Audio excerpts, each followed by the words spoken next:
తాజా 30 తల్లి కావడం ద్వారా మహిళ తాను సంపూర్ణ మహిళ అయ్యాను అని భావిస్తుంది. తల్లి కాకపోతే అదో లోటుగానే ఉండిపోతుంది. సృష్టిలో అమ్మ కంటే తీనైన పదం మరొకటి లేదు. అమ్మ అని పిలిపించుకోవాలని పెళ్ళైన ప్రతి మహిళ అనుకుంటుంది. సాధారణ మహిళలే కాదు, హీరోయిన్లు, ఇతర సెలబ్రిటీలు కూడా ఇలాగే ఆలోచిస్తారు. బుల్లితెరపై ప్రముఖ యాంకర్గా ఉన్న శ్యామల ఇప్పుడు ప్రెగ్నెంట్ అయింది. ఆమె స్వయంగా ఈ విషయాన్ని వెల్లడించింది. ఇటీవల ఆమె మీడియాతో మాట్లాడింది. తన ప్రెగ్నెన్సీ గురించి అఫీషియల్గా చెప్పింది. ప్రస్తుతం తాను 5 నెలల గర్భవతినని ఆమె వెల్లడించింది. మరో 4 నెలల్లో ఆమెకు పండంటి బిడ్డ పుట్టబోతున్నారు. ప్రెగ్నెంట్ కావడం వల్లే ప్రస్తుతం యాంకరింగ్కు దూరంగా ఉన్నానని తెలిపింది. డెలివరీ టైం కోసం ఆసక్తిగా ఎదురు చూస్తున్నానని చెప్పింది. అబ్బాయి పుడితే ఇషాన్ అనే పేరు పెట్టాలని నిర్ణయించుకున్నట్లు వెల్లడించింది.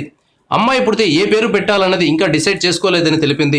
యాంకర్ శ్యామల బుల్లితెర నటుడైన నరసింహారెడ్డిని ప్రేమ వివాహం చేసుకున్న సంగతి తెలిసిందే. వీరి ప్రేమకు పలు రకాలుగా అడ్డంకులు వచ్చాయి. వాటిన్నింటినీ అధిగమించి పెళ్లి చేసుకున్నారు. ఇప్పుడు చక్కగా లైఫ్లో సెటిల్ అయ్యారు.